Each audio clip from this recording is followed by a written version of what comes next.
There is a photograph that most people have seen, even if they cannot quite place where. William is looking down at Kate, and Kate is looking at something just off camera, and, for one fraction of a second, the palace, the crowd, the weight of every century behind them simply does not exist. They are just two people. One of them is about to say something funny. The other already knows it. That is the thing about them that the world took a long time to understand. The story of Kate Middleton and Prince William is not a fairy tale in the way fairy tales are usually told. There is no single magic moment where everything clicks into place and the music swells and the credits roll. Their story is something slower and stranger and more human than that. It is a story about two people who kept finding their way back to each other across years and distance and the kind of pressure that would have broken most people into pieces.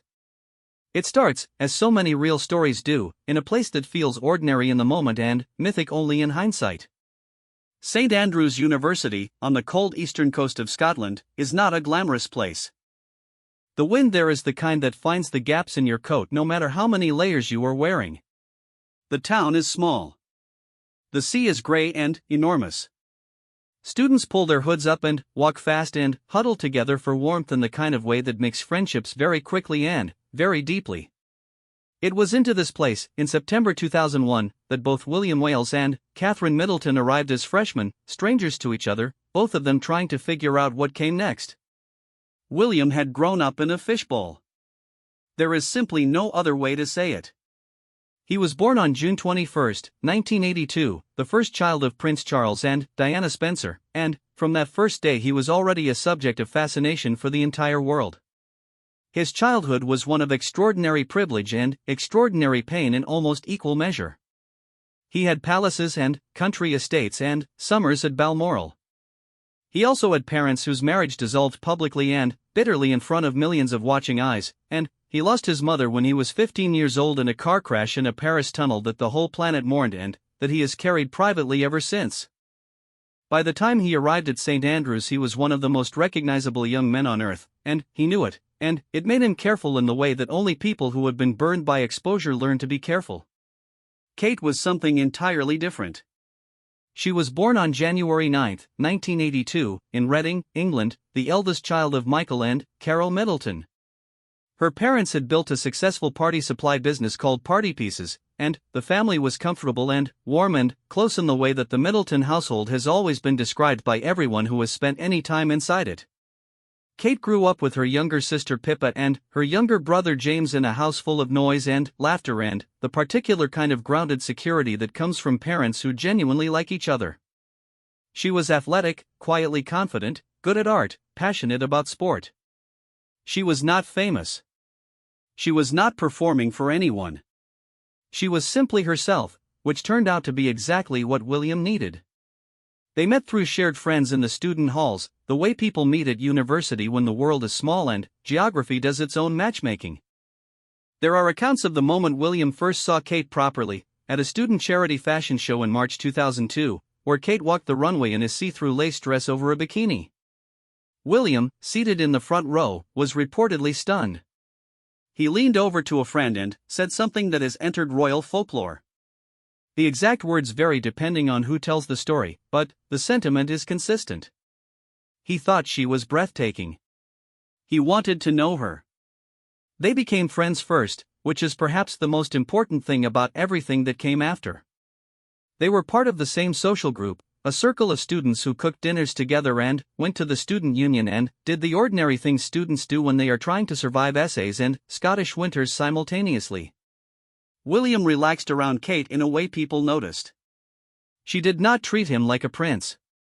She treated him like a person who was sometimes annoying and sometimes brilliant and sometimes needed to be told when he was wrong, which was both extremely rare in his experience and deeply necessary for him.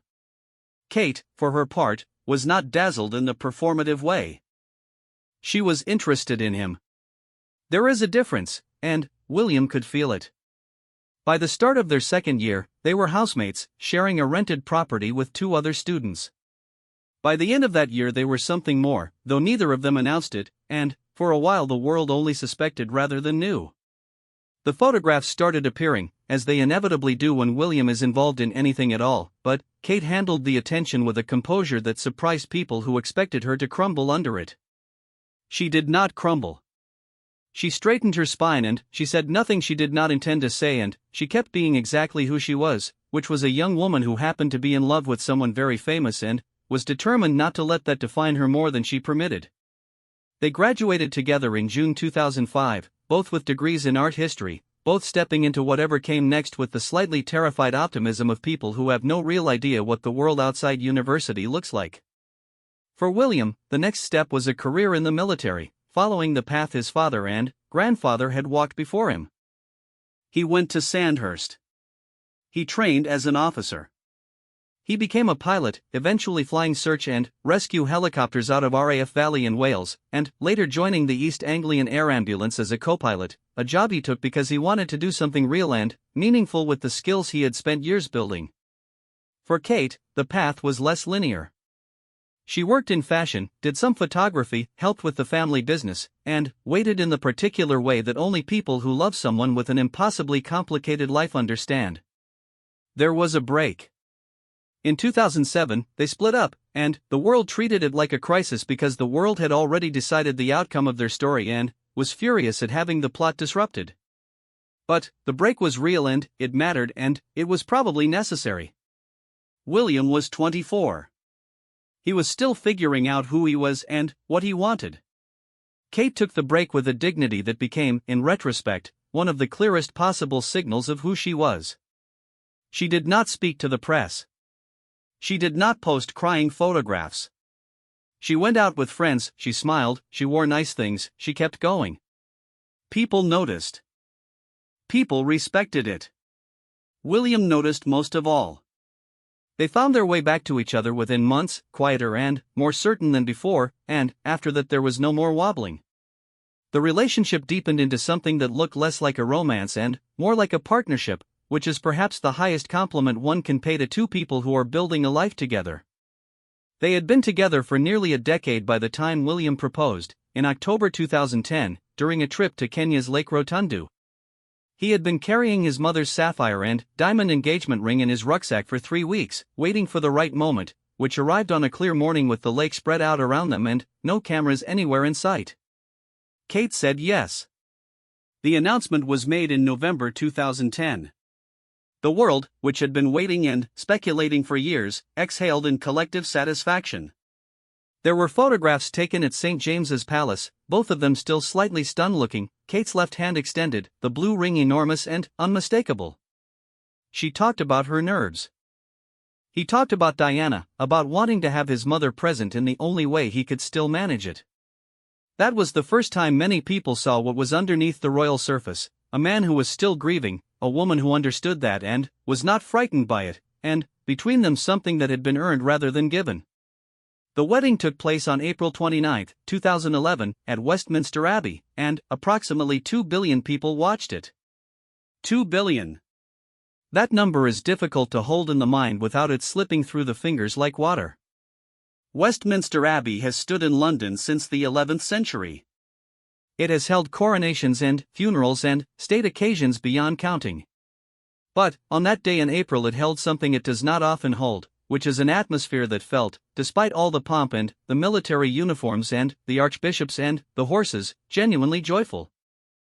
Kate arrived in a Sarah Burton for Alexander McQueen gown that was kept secret until the last possible moment, and, when she stepped from the car and the world got its first look, there was an audible reaction that spread through the crowds on the streets and through the television audiences in living rooms and public squares around the planet. The dress was extraordinary. More extraordinary was the face above it, calm, certain, absolutely present. William turned to look at her as she came down the aisle, and his reaction has been replayed and discussed endlessly in the years since, because it was unguarded in a way that royal occasions rarely permit. He said she was beautiful. He smiled the smile of someone who cannot quite believe their luck. For a moment he was not a future king. He was a man watching the woman he loved walking toward him in the most watched room in the world. They said their vows. They drove through London in an open carriage through streets lined so deep with cheering people that the noise was physical, something you could feel in your chest. They kissed on the balcony of Buckingham Palace, and then they kissed again because the crowd was not finished asking. The day was long and full, and by the end of it they were the Duke and Duchess of Cambridge, titles that carried centuries of history and the expectations of a nation, and also just two people who were very glad to finally be married. The early years of their marriage were spent largely in Wales, where William was stationed with the RAF, and where they lived with a deliberate quietness that surprised people who had expected a more public royal existence. They lived in a farmhouse on Anglesey, a small island off the Welsh coast, and, by most accounts, they did genuinely ordinary things. They cooked. They walked their dog, a cocker spaniel named Lupo, who became something of a celebrity in his own right. They went to the local pub. Kate's mother Carol came to visit frequently, and the Middleton family warmth that had always distinguished Kate's background became a feature of their life together. William has said many times that his in-laws gave him something he had not grown up with, which is the experience of a family that simply sits around a table together and enjoys being there. It was in this period, in this quiet Welsh farmhouse life, that the foundation of everything that came after was laid. The three children who would eventually arrive, the public roles that would gradually expand, the causes that would become genuine passions rather than performed duties, all of it was built on the bedrock of those early years when they were simply allowed to be a married couple figuring it out together. William has spoken about it in terms that suggest he understood, even at the time, that it was a gift. The ordinariness of it. The privacy of it. The chance to be a husband before he had to be much else. George Alexander Lewis was born on July 22, 2013, and the world went, as it always does for royal babies, completely and thoroughly sideways. He weighed 8 pounds and 6 ounces, and he had a lot of hair, and he was heir to the British throne, and the cameras gathered outside the Lindo wing of St. Mary's Hospital in numbers that suggested the second coming rather than a birth announcement. But the photograph that endured, the one that captured something true rather than something ceremonial, was the moment William brought his son out in a car seat and fumbled with the straps, visibly nervous, doing the entirely universal thing that every new parent does in that parking lot moment when the hospital releases you and, suddenly, you are alone with a baby and responsible for everything. He was a prince and a future king and a completely terrified new father, and the combination of all three was so human that people fell in love with him all over again for it. Charlotte Elizabeth Diana was born on May 2, 2015, and named in part for her grandmother who never got to meet her. That middle name, Diana, was a choice that said everything without needing to say anything. Kate had understood from very early in her relationship with William that his mother's presence in his life, even in her absence, was not something to be navigated around but something to be honored, and the naming of their daughter was one of the clearest expressions of that understanding. Charlotte from her first week showed a personality so assertive and spirited that the photographs of her public appearances became a reliable source of national delight. She was not interested in performing. She was interested in whatever she was interested in, which changed rapidly and was always pursued with considerable intensity. Louis Arthur Charles was born on April 23, 2018, and completed the picture in a way that felt genuinely right, though that is easy to say in hindsight about something that was probably just the chaotic joy of a third baby arriving into a family that had already figured out how to absorb chaos and turn it into warmth. Louis became quickly known for facial expressions of such extreme and uninhibited character that his presence at public events guaranteed at least one photograph that would circle the internet for days.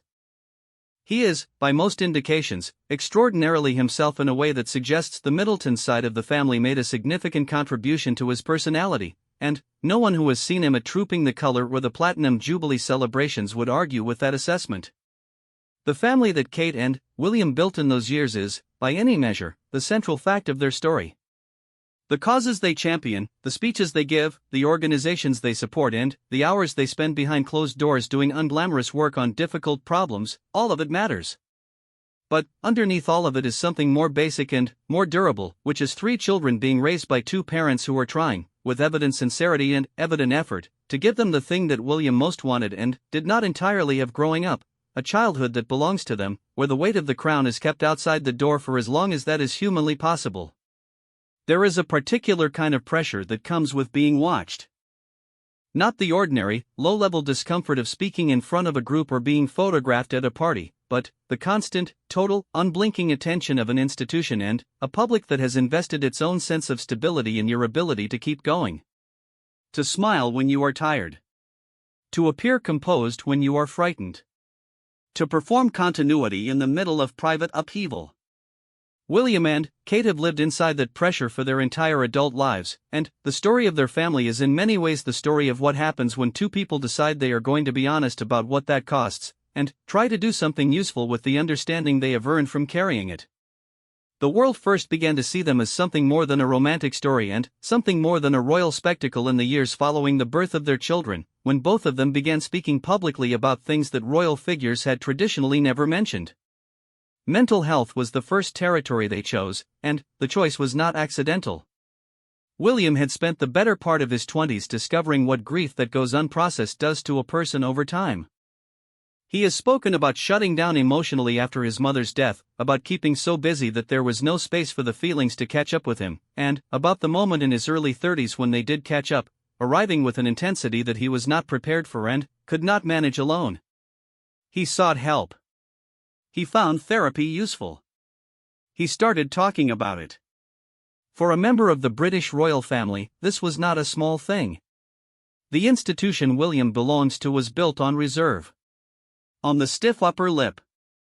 On the understanding that certain things were simply not spoken about, not because they did not exist but because the existence of personal struggle was considered incompatible with the public image of strength and stability that the monarchy was meant to project. William decided that this was wrong, or at least that it was no longer serving anyone well, and Kate supported him in that decision with the same quiet steadiness she has brought to everything else in their life together. In 2016 they launched Heads Together, a mental health campaign in partnership with Prince Harry that used the platform of the royal family to do something that platform had rarely been used for before, to tell people that asking for help is not weakness, that struggling is not shameful, and that the conversations we most need to have are usually the ones we are most afraid to start. The campaign ran alongside the London Marathon, raised millions, and generated a quality of public conversation about mental health that had not previously existed in the same way in British public life. William ran the marathon in a previous year. Kate cheered. Harry was there. For a window of time, before everything that came later, the three of them operated as a unit with a genuine shared purpose, and the work they did together in that period was real and measurable in ways that press releases and charity galas are usually not. Kate's own causes have been developed with a patience and seriousness that has sometimes been underestimated by people who are more interested in her wardrobe than her work. Her focus on early childhood development, the argument that the first 5 years of a child's life are the period when the foundations of mental health and emotional resilience are laid and that society has consistently failed to invest in them adequately, is not a soft or decorative interest. It is a position built on years of reading, conversation with experts, and the particular knowledge that comes from being a mother 3 times over and watching what genuine security does for a small person's capacity to grow into themselves. Her early years campaign, the work she has done through the Royal Foundation Centre for Early Childhood, represents the most sustained and substantive public project she has undertaken, and it represents the place where her personal experience, her intellectual interests, and her platform have converged most completely. She has also been deeply involved with addiction recovery charities, with hospice care, with organizations supporting families in crisis, and with projects connected to sport and outdoor activity and their effect on young people's well-being. The breadth of it is wider than most people track, partly because Kate does not typically make a great deal of noise about what she does and partly because the noise that does get made is usually about something else, which is a frustration she has handled with the same composure she has brought to most of the frustrations of her position. William's trajectory into his own areas of focus has been shaped by 2 overwhelming concerns.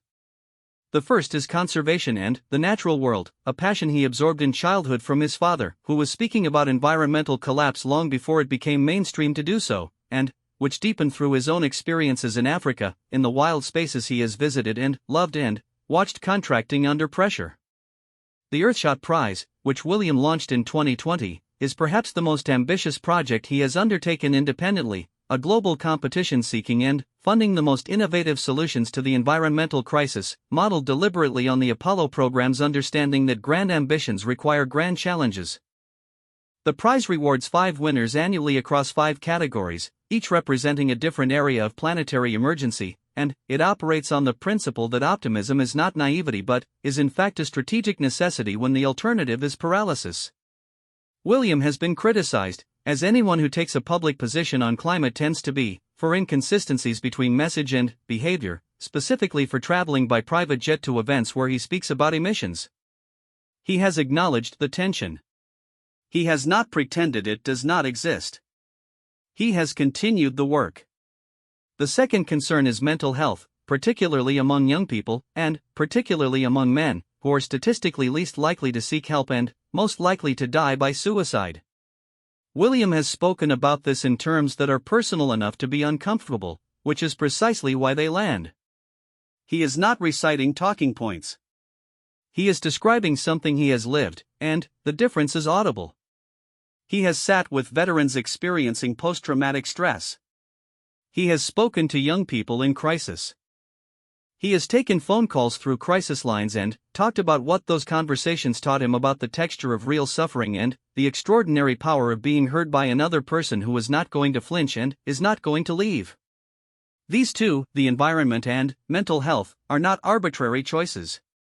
They are the places where his life has given him something genuine to say, and he is determined to say it for as long as the saying is useful. There is a deliberateness to the way both William and Kate have developed their public roles that has not always been credited properly, possibly because the deliberateness is wrapped in enough charm and apparent ease that it reads as natural rather than constructed. But ask anyone who has worked closely with either of them and they will tell you the same thing. Both of them prepare thoroughly, both of them care deeply about doing the work well rather than merely appearing to do it, and both of them have developed over the years the particular skill of making institutional power feel like something other than institutional power, which is extremely difficult and extremely important. The move from Kensington Palace to Adelaide Cottage at Windsor in 2022, timed to coincide with George beginning at Lambrook School, was another deliberate choice of the kind that characterizes their family life. Adelaide Cottage is not small by ordinary standards, but it is modest by royal standards, a 4-bedroom house on the Windsor estate where the children share bedrooms and the family lives without the battalion of staff that the palaces require. Kate has spoken about the importance of the children having as normal an experience of childhood as she and William can manage for them, and the house at Windsor is an extension of that principle. The children walk to the park. They ride their bikes. George goes to school where his classmates are not selected on the basis of social standing but accepted on the basis of merit and personality, and where William and Kate appear at school events with an ordinariness that other parents have noted with something between admiration and slight bemusement. George, who turned 11 in 2024, has begun to carry with some visible awareness the particular weight of being the heir to the throne, which is a complicated thing to be 11 years old and already conscious of. He is, by all accounts, a serious and sensitive child, interested in history and sport, especially football, and in the outdoors, and he has inherited from his father a quality that might be called watchfulness, the habit of observing before committing, of reading the room before entering it. William has said that he intends to prepare George for what is coming but not to rush the preparation, that there is time yet for childhood before the institution begins to make its claims, and this intention is visible in the way George moves through public appearances, present without being performed, aware without being overwhelmed. Charlotte at 8 is an entirely different creature, louder and more immediately assertive than her elder brother, with a sporting ability that has already become evident and a social confidence that draws strangers to her at public events and apparently also at the school gate. She is the one who most visibly inherited Diana's quality of direct engagement, the ability to see a person in a crowd who looks uncertain and to go straight to them, which is a skill that cannot be taught and is not always comfortable to possess because it means being sensitive to other people's discomfort in a way that requires something of you. Charlotte gives what it requires without appearing to find it a burden. Louis at 6 is still operating largely in the register of pure spectacle, which is not a criticism but a description of the particular developmental joy of being 6 when your expressions are still fully connected to your interior experience and the idea of managing them for a public audience has not yet occurred to you. He is an exuberant and, apparently thoroughly unmanageable small person in the best possible sense, and the photographs of him at state occasions give the impression of someone who has been briefed on the expectations of the event and has decided to handle the briefing as a suggestion rather than an instruction. William and Kate appear to find this both exhausting and completely wonderful, which is probably the correct response. The relationship between William and Kate as co-parents is visible in the ease with which they manage their children in public, which is not the ease of parents who have handed the job to someone else but the ease of parents who have done the work together and trust each other's instincts.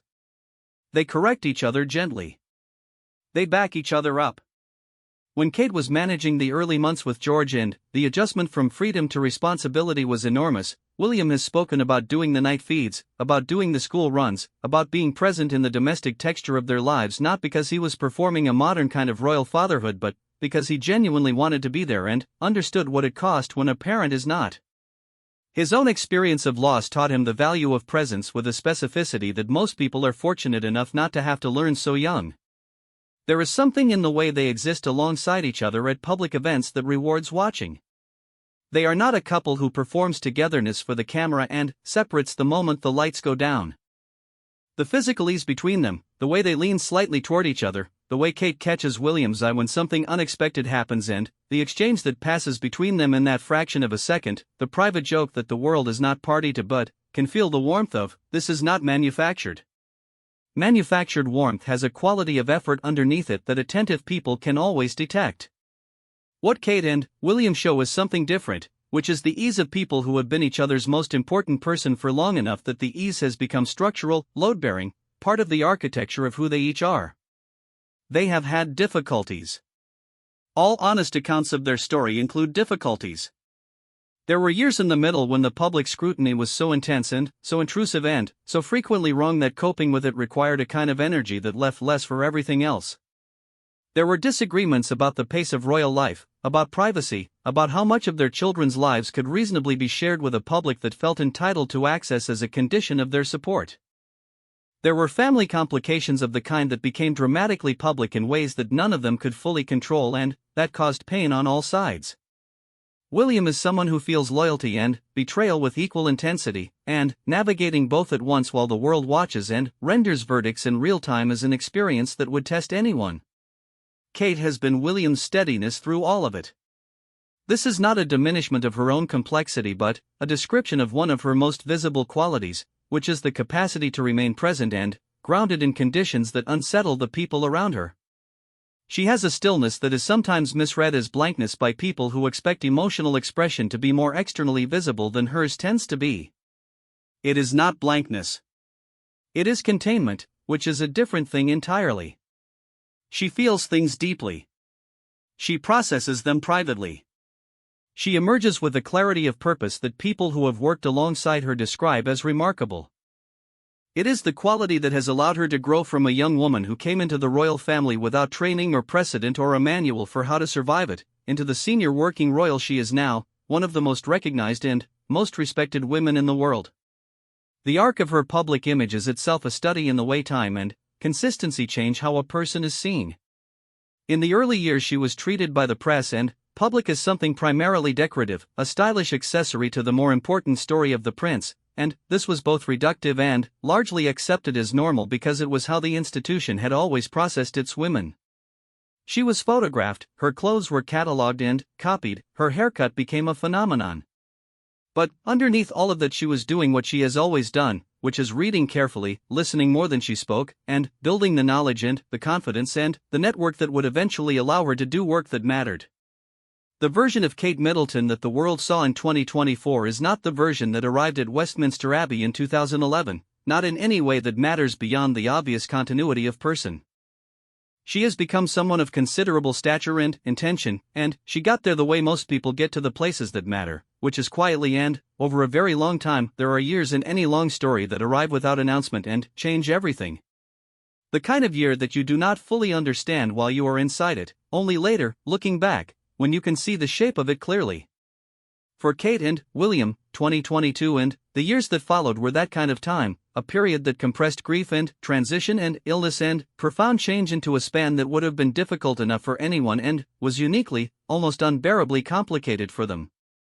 Queen Elizabeth II died on September 8, 2022, at Balmoral, aged 96, after 70 years on the throne.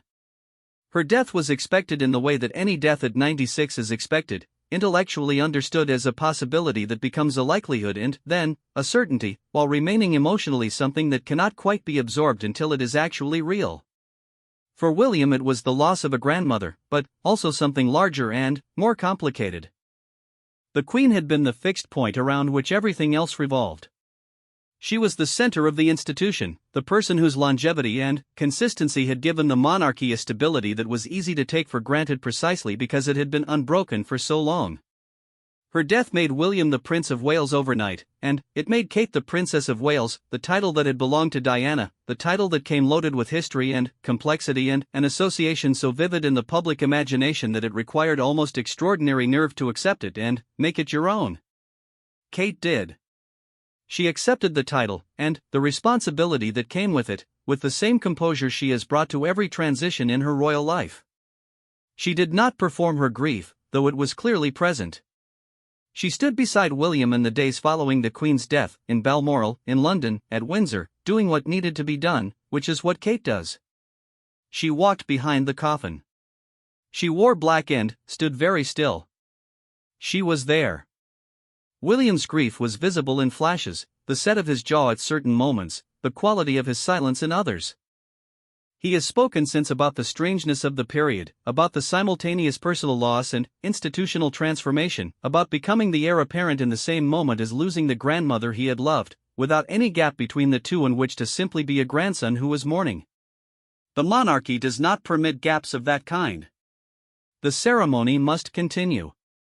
The line must hold. And so it did, because both of them held it. Charles became king.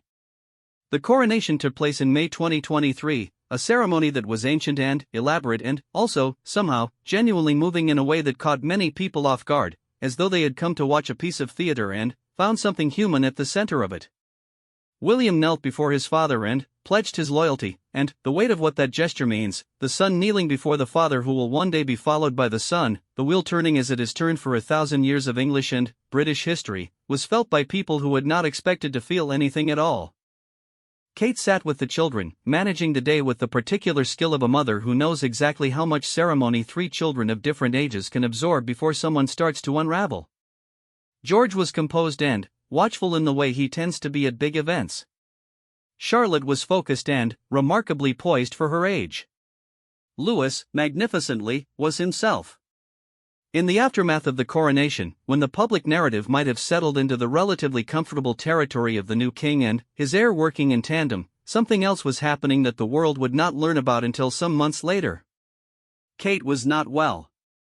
The news broke in January 2024. Kate announced, in a brief statement, that she had undergone abdominal surgery and would be absent from public duties during her recovery. The announcement was carefully worded and deliberately limited in detail, and the public and press, accustomed to a level of access to the royals that has always sat uncomfortably against the private needs of real human beings, began the kind of speculation that fills the space where information is absent. Theories circulated. Some were reasonable questions about the nature of her condition and her recovery timeline. Others were wild and unfounded and said more about the culture that generated them than about anything real. Kate, who has always valued privacy and has spent her adult life trying to calibrate how much of herself to share and with whom, said nothing. The silence continued longer than most people expected, and when it ended, in March 2024, it ended with something no one had anticipated. In a personal film recorded outdoors in Windsor, sitting casually, speaking directly to camera, Kate announced that she had been diagnosed with cancer. She said that she had been diagnosed following her surgery and had been undergoing preventive chemotherapy. She said that it had taken time to come to terms with the diagnosis, that she was still processing it, and that William and the children had given her the strength to speak. She thanked the public for their patience and asked for continued privacy as she and her family navigated what she described, with characteristic understatement, as an incredibly difficult time. The video was watched hundreds of millions of times. The reaction was enormous and, largely, genuinely tender, which is not something that can be said of all public reactions to news about the royal family in recent years. People were moved by it.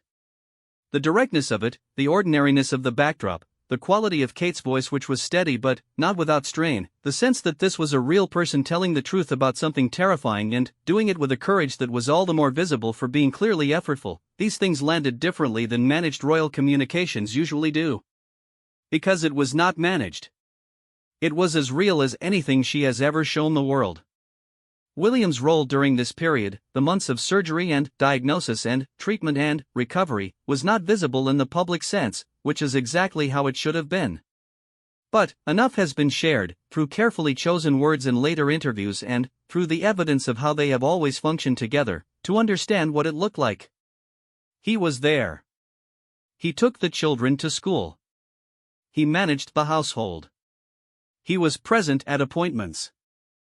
He held the practical shape of their life together while Kate directed her energy toward the enormous task of getting well, and he did all of this while carrying his own fear about the person he loves most in the world and about what might happen if things went differently. There is no version of that experience that is not terrifying, and he lived inside it with a privacy and a steadiness that deserves more than the single line it will probably receive in most retellings of their story. Kate completed her chemotherapy in September 2024. The announcement was made in the same personal, direct style as the original diagnosis, another film, another outdoor setting, another piece of Kate speaking plainly about something that mattered rather than through the institutional filter that royal communications usually employ. She said she had completed her treatment. She said she was not entirely out of the woods. She said she was returning to her duties gradually and carefully and with a new understanding of both her limitations and her priorities. She thanked the medical teams who had cared for her with a specificity that made clear she had formed real relationships with real people during those months rather than passing through the experience at a remove. She expressed gratitude for the public support in terms that seemed genuine rather than formulaic. She looked well.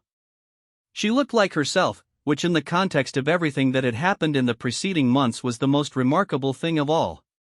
The period of Kate's illness, and the way both she and William navigated it publicly and privately, reshaped the public understanding of who they are in ways that will take years to fully settle. The speculation that had characterized the early months of her absence, much of it unkind and some of it genuinely vicious, gave way in most quarters to something that looked more like genuine concern and, then, following the announcement of her recovery, something like relief. The institution of the monarchy, which depends on continuity and predictability in ways that can seem coldly mechanical when examined up close, was also forced to absorb a period of uncertainty that it typically avoids by sheer force of preparation. There are protocols for almost everything in royal life. There is no protocol that makes a cancer diagnosis simple or that makes the fear of losing someone manageable. William and Kate made their way through it the way people make their way through the unsurvivable-looking things in life, which is one day after another, together. What emerged on the other side of it, or what is beginning to emerge, since they are still in the early stages of what comes next, is something that observers of the royal family have noted with a quality of attention that is different from the usual watching. Both of them seem, if such a thing can be said of people who have always been serious about their work, more serious about it. More deliberate. As though the experience of illness and recovery and everything that surrounded it stripped away whatever residual performance might have been present and left only the things that are real and the things that matter. The work on early childhood. The work on conservation. The work on mental health. These are not new interests that arrived with a health crisis. They are old commitments that a health crisis clarified and deepened and made more urgent. William stepped into the role of Prince of Wales with a purposefulness that the commentary around him has increasingly noticed and increasingly credited. He is not his grandmother, who perfected a kind of constitutional invisibility that allowed her to remain above politics and controversy for 7 decades. He is not his father, who spent 50 years as heir apparent developing the habits of a man who engages directly with causes and takes positions that occasionally make life complicated. He is becoming something particular to himself, a future king who is preparing for the job not by keeping his head down but by building something real in the years before he inherits the institution, so that when he does inherit it he brings to it not only the weight of history but the weight of work actually done and knowledge actually earned. He has spoken in the months following Kate's illness with an openness about family and vulnerability and the experience of fear that has shifted how people talk about him. There is less of the faintly resentful quality that sometimes attached to descriptions of him in the years before, the sense that he was more guarded than his role required or more privileged than his empathy could accommodate. What has replaced it is something harder to dismiss, which is the impression of a man who has been through something real and came out of it knowing more clearly what he cares about and why. The loss of his mother. The loss of his grandmother. The illness of his wife. The fractures in his family that became public. All of it has accumulated into an understanding of impermanence and, of love and, of the specific value of showing up that most people are lucky to develop at twice his age. Kate's return to public duties in the spring of 2024, gradual at first and, then, more sustained, was received with the kind of warmth that the British public extends to people who have been visibly through something difficult and have come back without making a performance of having survived it. She appeared at Trooping the Colour in June 2024, her first major public appearance since her diagnosis, and the response to her presence was visceral and immediate and genuinely moving to watch, crowds cheering with an intensity that was less about the occasion and more about relief, about the specific relief of seeing someone who matters looking well and smiling and present. She stood on the balcony with William and the children. She waved. George stood straight. Charlotte beamed. Louis did something with his face that immediately became a meme, as Louis always does, because the universe is consistent in this one small mercy. The family they are building, and the future they are building toward, is one that will carry within it all of the ordinary contradictions of any family and all of the extraordinary contradictions specific to theirs. George will be king one day. It is not a possibility or a likelihood but a certainty, barring the kind of constitutional upheaval that Britain has not experienced since the 17th century and shows no particular signs of approaching. He will carry that knowledge forward from childhood into adolescence and into adulthood, and the question of how to prepare him for it without allowing the preparation to consume the childhood is the central parenting challenge of William and Kate's lives, and they approach it with the seriousness it deserves. They have spoken about taking the children to see William's conservation projects in Africa, about teaching them to value places and living things that require protection, about building in them an understanding that the platform they will inherit comes with obligations rather than only privileges. Kate has spoken about the importance of emotional literacy, about raising children who can name what they feel and talk about it, which is not an accidental choice from a woman who has watched what the absence of that literacy costs. The work she has done on early childhood has folded back into her own parenting in ways that make the professional and the personal inseparable, which is perhaps the most honest definition of a calling. William and Kate as a couple in 2025 are not the same people who got together in a St. Andrew's student house in 2003. They are also, somehow, recognizably continuous with those people, in the way that any person at 43 is recognizable as the person they were at 21 if you know where to look. The values are the same. The humor, from all available evidence, is the same. The capacity for loyalty, which has been tested and confirmed and tested again and confirmed again, is the same. What has changed is the weight behind all of it, the accumulated understanding of what they are capable of getting through and what they are worth to each other when the getting through requires everything they have. There is a moment that people who were at the Trooping the Colour event in 2024 have described, a small one, the kind of moment that cameras sometimes catch and usually don't.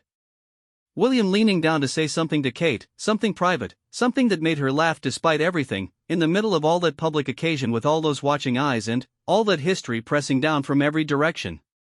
She laughed. He straightened up and looked satisfied. It was over in 2 seconds. It was also the whole story. That is the thing about watching two people who have genuinely found each other and genuinely kept each other through decades of pressure and loss and change and all the ordinary daily difficulty that no amount of wealth or position can insulate a person from.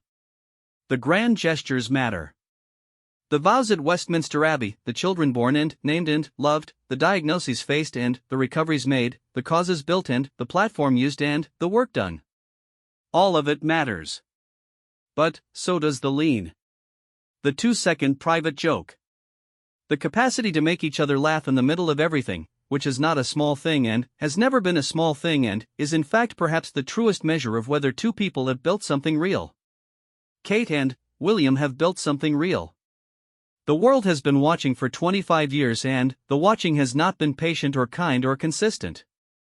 It has been hungry and intrusive and occasionally truly awful, and they have navigated it together, and they have 3 children who are being raised in as much warmth and as much ordinariness as love and effort and considerable resources can manufacture for them within the constraints of an extraordinary life. They have done meaningful work on problems that matter. They have been honest about their struggles in ways that their predecessors in their positions were not and could not be. They have, in the specific language of their institution and their moment, tried to be of use. The story is not finished.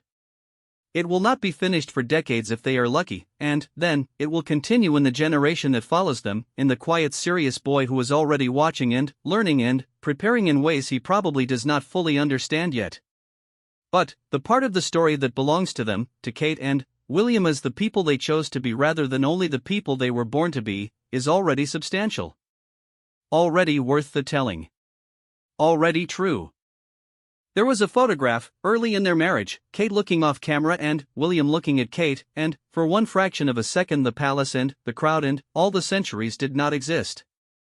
They were just two people, one of them about to say something funny and the other already knowing it. That was the beginning. Everything that followed, all the joy and all the grief and all the love and all the difficulty and the 3 children and the work and the illness and the recovery and the life, it all grew from that fraction of a second, from two people recognizing something in each other that was worth choosing, and then choosing it, and then continuing to choose it, again and again and again, in every possible kind of weather. That is the story. That has always been the story. Not the crown. The choice.